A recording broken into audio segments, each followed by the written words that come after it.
Hello everyone. In last video we have discussed about the linear search algorithm and इस video में हम discuss करेंगे binary search algorithm. So what is the drawback with linear search algorithm? So last video में हमने discuss किया था linear search मतलब एक के बाद एक एलिमेंट को आपको कंपेयर करना है. यदि मेरे पास एरे में थाउजेंड्स एलिमेंट है और किसी पर्टिकुलर एलिमेंट को मैं सर्च कर रहा हूं और वो एलिमेंट मेरा 1000 पोजीशन पे स्टोर्ड है तो आपको 1000 टाइम्स वो पर्टिकुलर लूप आपका एग्जीक्यूट होगा, मतलब वो स्टेटमेंट आपका एग्जीक्यूट होगा. तो the time complexity is order of n. इस टाइम कॉम्प्लेक्सिटी को रिड्यूस करने के लिए हम बाइनरी सर्च एल्गोरिथम पढ़ते हैं. Binary search algorithm is a divide and conquer approach, मतलब आप एरे को, एक लार्ज प्रॉब्लम को सब प्रॉब्लम्स में डिवाइड करते जाते हैं जब तक कि आपको पर्टिकुलर रिजल्ट ना मिल जाए. तो it is a divide and कंकर टेक्निक, ठीक है. बट बाइनरी सर्च के केस में एक जो बेसिक रिक्वायरमेंट और बेसिक कंडीशन है वो कंडीशन ये है कि it is applicable only on when the element is already shorted. मतलब यदि एलिमेंट ऑलरेडी शॉर्टेड है तभी बाइनरी सर्च आपकी एप्लीकेबल होगी, अदरवाइज आपकी बाइनरी सर्च उस पर्टिकुलर एरे में फेल हो जाएगी यदि एलिमेंट आपके शॉर्टेड नहीं है. तो लेट सपोज इस तरह से मेरे पास में कोई एलिमेंट है, तो इन एलिमेंट्स में मुझे फाइंड आउट करना है कोई भी element. Let suppose x equals to 70, I want to find out. अब 70 फाइंड आउट करने के लिए तो ये एल्गोरिथम लिखी हुई है. एल्गोरिथम को सबसे पहले अपन समझते हैं कि पहली कंडीशन लिखी है if low, this is a low, ठीक है, मतलब first index, this is a high मतलब लास्ट इंडेक्स. ठीक, इसको इस इंडेक्सिंग यदि हम करना चाहें तो यहां से कर सकते हैं 1 2 3 4 5. यदि 1 से स्टार्ट करना चाहते हैं तो 1 से स्टार्ट कर लें. यदि लो आपका ग्रेटर हो जाए एज कंपेयर टू हाई तो उसके पर्टिकुलर केस में हम एग्जिट कर जाएंगे एल्गोरिथम से. अदरवाइज हम क्या करेंगे, मिड कैलकुलेट करेंगे. तो हम क्या कर रहे हैं, एरे को दो पार्ट्स में डिवाइड कर रहे हैं. अब मुझे ये पता है कि एक क्लास में स्टूडेंट बैठे हैं और सारे स्टूडेंट्स मेरे अकॉर्डिंग टू रोल नंबर है. सपोज मेरे पास में ये 3 रो में एलिमेंट्स स्टूडेंट बैठे हुए हैं और सारे के सारे रोल नंबर वाइज अरेंज्ड हैं. तो यदि मुझे इस मिड पर्टिकुलर वैल्यू से, यदि मैं यहां पर खड़ा हूं तो इस यहां से लेकर मेरे पास में मुझे पता है कि इस साइड मेरे छोटे एलिमेंट हैं, इस साइड मेरे बड़े एलिमेंट, मतलब roll number 1 to 30 for example 1 to 30 मेरा इधर है और रोल नंबर 31 से लेकर 60 तक इधर बैठे हुए. तो यदि मुझे for example roll number 50 find out करना है तो मुझे इन सारे एलिमेंट से कोई भी मतलब नहीं होगा, मतलब हाफ एलिमेंट को हम वहां से रिड्यूस कर देंगे. यदि हाफ को रिड्यूस कर दिया इट मीन जो टाइम कॉम्प्लेक्सिटी थी पूरे n नंबर्स ऑफ एलिमेंट को सर्च करने की, वो मैं क्या कर दूंगा, उस टाइम कॉम्प्लेक्सिटी को हाफ कर दूंगा. ठीक, नाउ इसके लिए सबसे पहले क्या करते हैं, अकॉर्डिंग टू एल्गोरिथम हम सबसे पहले मिड कैलकुलेट करते हैं. मिड कैसे कैलकुलेट करते हैं, लो प्लस हाई डिवाइडेड बाय 2 और इसका फ्लोर फंक्शन. तो इस तरह से हम क्या निकाल लेंगे, इसका मिड फाइंड आउट करेंगे. ठीक है, तो लो की वैल्यू कितनी है हमारी 1 प्लस हाई की वैल्यू कितनी है मेरे पास में 7, मतलब this is a index, low and high is a index. तो ये कितना हो गया 8 डिवाइडेड बाय 2 कितना आ गया 4.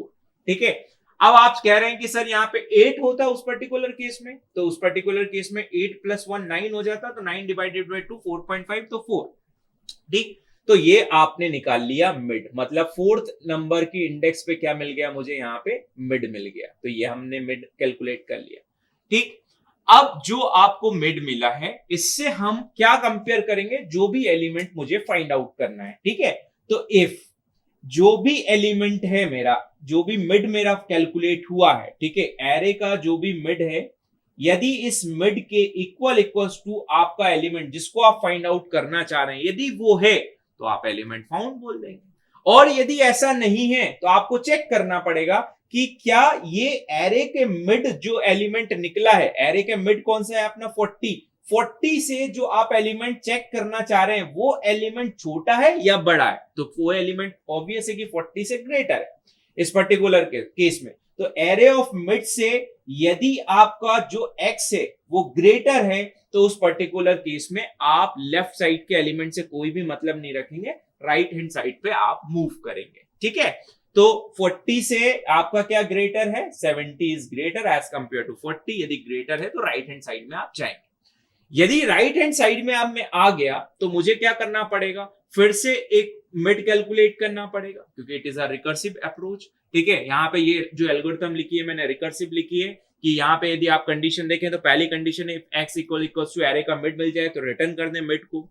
एल्स इफ में हमने कंडीशन लिखी है यदि x is greater as compared to array का मिड, यदि ऐसी कंडीशन है तो रिटर्न करें बाइनरी सर्च को, फिर से हम रिकर्सिवली जाए एरे x मिड प्लस 1 और हाई। अब क्या करना पड़ेगा, मुझे यहाँ पे एक न्यू स्टार्ट यहाँ पे फाइंड आउट करना पड़ेगा। तो न्यू स्टार्ट कैसे मिलेगा, क्योंकि लो मेरे को फाइंड आउट करना है, न्यू लो। तो न्यू लो कैसे मिलेगा, मिड से ग्रेटर, क्योंकि इन एलिमेंट से अब मुझे मिड के लेफ्ट में जितने भी एलिमेंट्स थे और मिड से हमें कोई भी मतलब नहीं। अब मुझे क्या करना है, इसके नेक्स्ट वाले एलिमेंट्स को यहाँ पे चेक करना है।